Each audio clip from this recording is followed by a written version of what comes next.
स्वर्णदानं प्रकुर्वेत श्रेष्ठ जाप्यं च कारयेत गवाम कपिल वर्णानाम दानेन आरोग्यमादिशे। तो मित्रों, जैसा कि आपने सुना कि गुरु की अंतरदशा जब सूर्य की महादशा में चल रही हो तो महर्षि पराशर ने शुभ और अशुभ दोनों प्रकार के फल बतलाए और किन किन परिस्थितियों में ऐसा गुरु आपको शुभ फल प्रदान करता है और किन परिस्थितियों में ऐसा गुरु आपको अशुभ फल प्रदान करता है और किस प्रकार के अशुभ फल कहां तक आपको नुकसान कर सकता है, यह भी बहुत अच्छे तरीके से महर्षि पराशर ने बतलाया हुआ है, जिसका मैंने आप लोगों के सम्मुख व्याख्यान किया है। तो ठीक है, इसके पहले वाले दोनों वीडियोज में गुरु की अंतरदशा का बहुत विस्तृत रूप से महर्षि पराशर ने वर्णन किया है, जिसका मैंने व्याख्यान किया हुआ है। अगर आपने नहीं देखा है तो आप जाकर के देख लीजिए। और अब यहाँ पे 54वें अध्याय के 39वें श्लोक में महर्षि पराशर कहते हैं कि अगर गुरु आपकी कुंडली में अशुभ स्थिति में बैठा हुआ हो और आपको अशुभ फल दे रहा हो, निश्चित रूप से बहुत प्रकार के अशुभ फल महर्षि पराशर ने बतलाए हैं, और उस प्रकार के अशुभ फल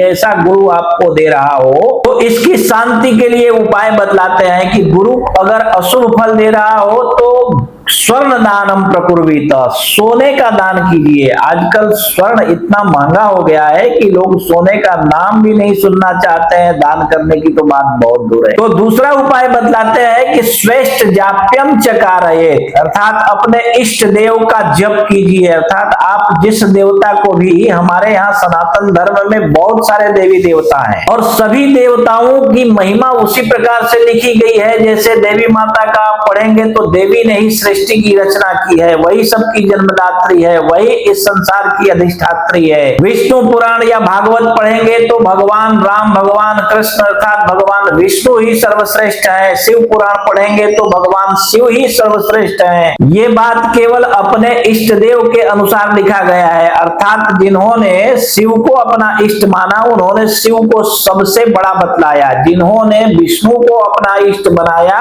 उन्होंने भगवान विष्णु की महिमा लिखी और भगवान विष्णु के विषय में लिखा कि इन्हों यही सर्वश्रेष्ठ है। तो उसी प्रकार आप जिन देवताओं को भी अपना इष्ट मानते हैं, जिनको भी अपना इष्ट मानते हैं, वो इष्ट देवता के मंत्र का जप कीजिए, इससे भी गुरु की अशुभ फल की प्राप्ति नहीं हो पाती है। और तीसरा उपाय बतलाते हैं कि कपिला गौ का दान कीजिए। भैया कपिला गौ तो आजकल देखने को भी नहीं मिलती है, परंतु महर्षि पराशर कहते हैं कि कपिला गौ के दान से अथवा सोने के दान करने से, स्वर्ण दान करने से आरोग्य मादिशेत, अर्थात बिल्कुल ही आपको शुभ फलों की प्राप्ति होनी आरंभ हो जाती है। ठीक है, तो इसी प्रकार आप भी अपनी कुंडली देखिए और अपने बारे में समझ लीजिए। और यदि आपको आपकी कुंडली समझ में न आ रही हो तो आप किसी कुशल श्रेष्ठ विद्वान ज्योतिषी को अपनी कुंडली दिखाइए, और यदि कोई श्रेष्ठ विद्वान आपको आपके आजू बाजू में ना मिले तो आप अपनी कुंडली हमें दिखाइए। आप देश विदेश कहीं भी रहते हो, फोन कीजिए, फोन पर ही हम आपकी कुंडली देखकर एक एक बात विस्तार पूर्वक समझा करके बतला देंगे। ठीक है।